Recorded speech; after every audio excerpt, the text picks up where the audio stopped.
Now, we need to talk about marketing. Of all the things a small business owner does in a day, advertising to me is one of the hardest. It's intangible, it's a gray area, and it's expensive. Is there a difference between marketing and advertising? I don't know if there is or not. Well, that's a great question. I would nest advertising up under the discipline of marketing. There are a lot of activities that an organization undertakes that are marketing activities, advertising being one of them. I put marketing communications up there as an umbrella over many communication initiatives that a business would take on.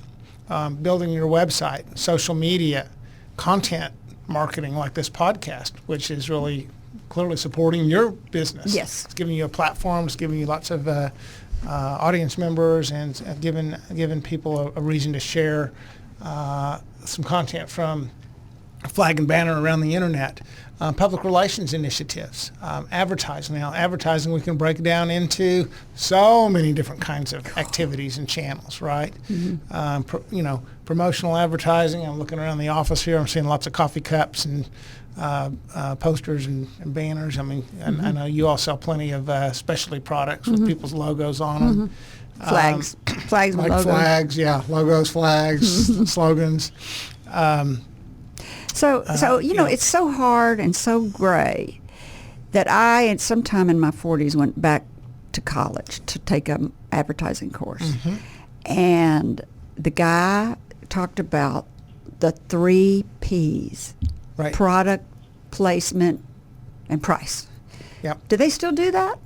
Those are fundamentals. I mean, one, what's your product? I mean, you can't market something if you don't have a thing to market. So, place is where is it? How is it bought? Is it bought in a retail store? Is it bought on a website? Is it bought, in a food stall in a market in Miami? So, and then price.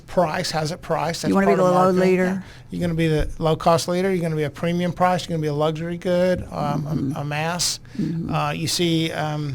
Companies, car companies, perfume, clothing companies trying to sometimes be all things to all people, and it can cause some dissonance. You know what I saw on newspaper? Mm-hmm. I saw a Cadillac dealer put up a price, say, just for rounding numbers, retail price $50,000, our price $60,000.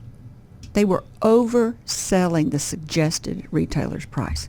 Well, that was probably at a time when you couldn't get a Cadillac otherwise, right? I've never seen that in my life. You're spending more than a new price on a used car. That was happening for a And then while. one of the things I know that I learned when I went to that class and that I really was doing wrong is he said, don't let the tail wag the dog.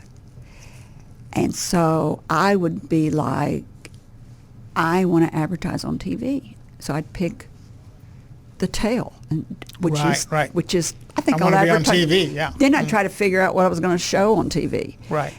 Find out what you want to sell, and then find out the avenue that best fits the customer that your customer will be at to advertise to them. Yeah. So I was doing that backwards. Yeah. I was making my ad campaign and then trying to figure out what I wanted to sell. Yeah. So that's really the strategic planning function of marketing, which is really where marketing starts and lives. You got to start with the strategy.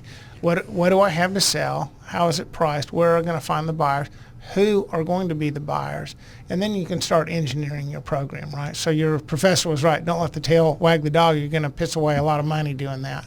Get a strategic focus. Find your buyers. Figure out what their motivations are, and then speak to that. I have to say, of all the ways that I mean, of course, Google AdWords, or you can't have a business without, in my opinion, without buying into the Google AdWords. Right. But direct mail does so good for the price.